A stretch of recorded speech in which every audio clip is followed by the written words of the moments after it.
Assalamualaikum warahmatullahi wabarakatuh. Izin memperkenalkan diri, nama saya Sylvia Ayu Putri dengan NPM 0219101478.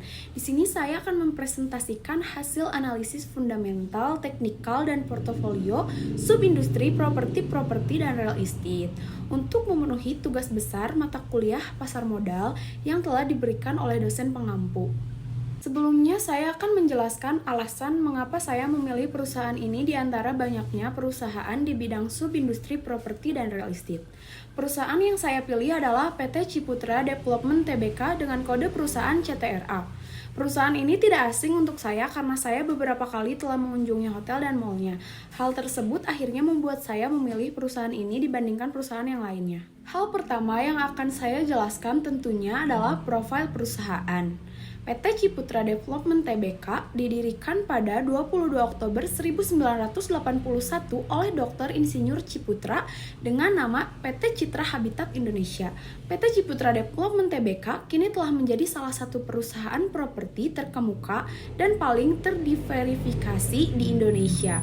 Hingga saat ini, Perseroan telah mengembangkan lebih dari 76 proyek, mulai dari kawasan perumahan, apartemen, perkantoran, pusat perbelanjaan, rumah sakit, hingga lapangan golf yang tersebar di 33 kota di seluruh Indonesia. Dengan portofolio dan kepemilikan lahan yang luas, Perseroan telah berhasil meraih kepercayaan masyarakat luas selama lebih dari 3 dekade dan menjadi perusahaan properti yang terkemuka di Indonesia. Perusahaan ini berkantor pusat di Jakarta, Indonesia. PT Ciputra Development Tbk merupakan anak perusahaan dari PT Sang Pelopor. Pada slide ini, saya akan membahas produk apa saja yang dihasilkan oleh perusahaan tersebut. PT Ciputra Development Tbk bersama dengan anak perusahaannya mengembangkan dan menjual properti real estate di Indonesia. Perusahaan beroperasi dalam 2 segmen, properti residensial dan komersil.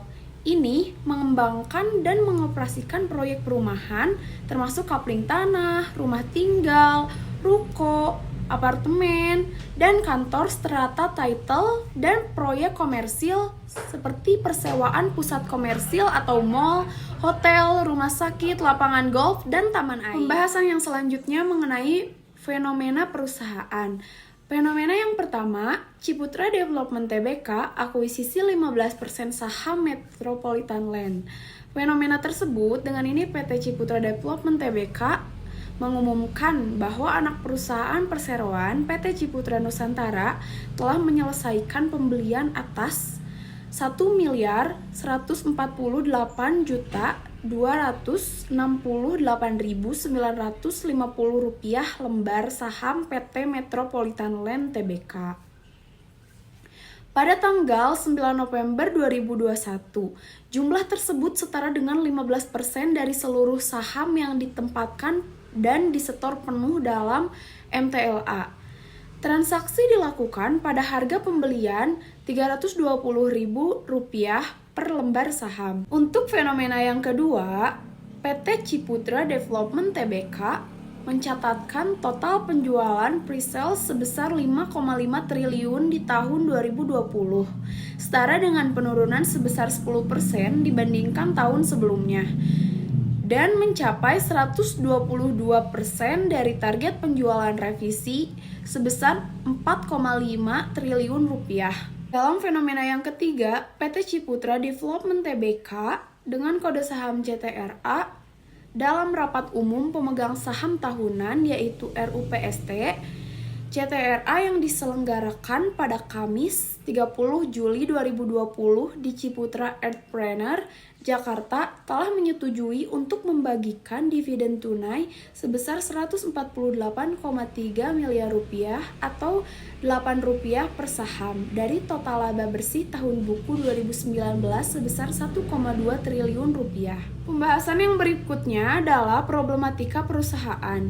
Problematika yang pertama, pada awal pandemi COVID-19, PT Ciputra Development Tbk mengalami penurunan penjualan hingga bulan Agustus 2020 dan ambles sebesar 24%.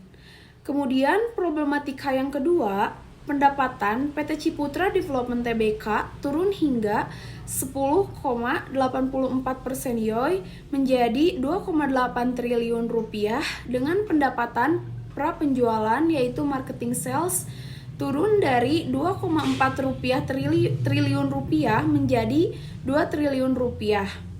Laba bersih emiten berkode CTRA ini pun anjlok 42,82% YoY menjadi 169,51 miliar rupiah. Untuk pembahasan yang berikutnya, saya akan menjelaskan mengenai analisis fundamental PT Ciputra Development Tbk.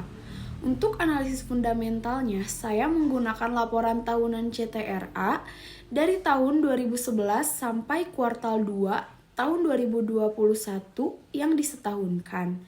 Yang pertama ada current ratio, yaitu merupakan rasio perbandingan aset lancar dengan liabilitas lancar, yaitu sebesar 2,3 kali. Perusahaan ini liquid meskipun DER-nya cukup tinggi. Yang kedua, ada price earning ratio atau rasio harga saham dibanding laba, yaitu rata-rata sebesar 16 kali. Dan kemudian ada price to book value atau rasio harga saham dibanding nilai modal, yaitu rata-rata sebesar 1,45 kali. Selanjutnya ada return on equity, yaitu merupakan imbal hasil laba dibandingkan modal, rata-rata sebesar 9,5% per tahun. Selanjutnya adalah debt equity ratio yang merupakan rasio hutang dibanding rata-rata, yaitu sebesar 1 kali per tahun, yang artinya hutangnya cukup tinggi. Selanjutnya ada net profit growth yang merupakan pertumbuhan laba atau profit, yaitu rata-rata sebesar 15,59% per tahun.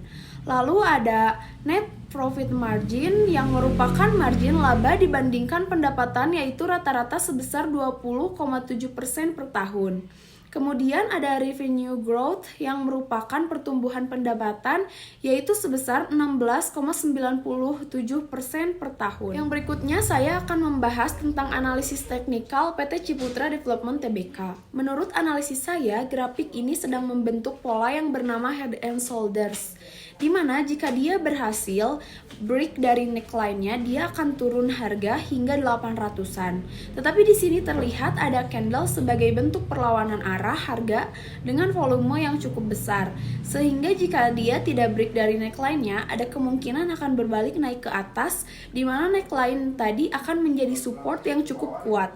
Pada slide ini saya akan menjelaskan tentang rekomendasi perusahaan. Apakah saham CTRA cukup rekomendasi untuk dibeli atau tidak?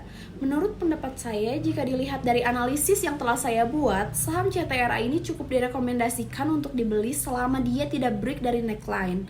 Pada analisis teknikal yang telah saya jelaskan pada slide sebelumnya, saham CTRA tidak break dari neckline-nya. Di sisi lain juga perusahaan ini selalu berusaha meningkatkan bisnisnya dengan mengatur dan mengembangkan strategi-strategi yang ada. Penghargaan-penghargaan dari tahun ke tahun yang diraih oleh perusahaan ini pun sangat membanggakan. Dari tahun 2012 hingga 2021, PT Ciputra Development Tbk tidak berhenti mendapatkan penghargaan. Hal tersebut membuat saya yakin untuk merekomendasikan perusahaan tersebut. Sekian presentasi dari saya. Untuk ibu dan teman-teman yang telah meluangkan waktu untuk menonton, saya ucapkan terima kasih. Mohon maaf bila masih ada salah kata dan kekurangan. Wassalamualaikum warahmatullahi wabarakatuh.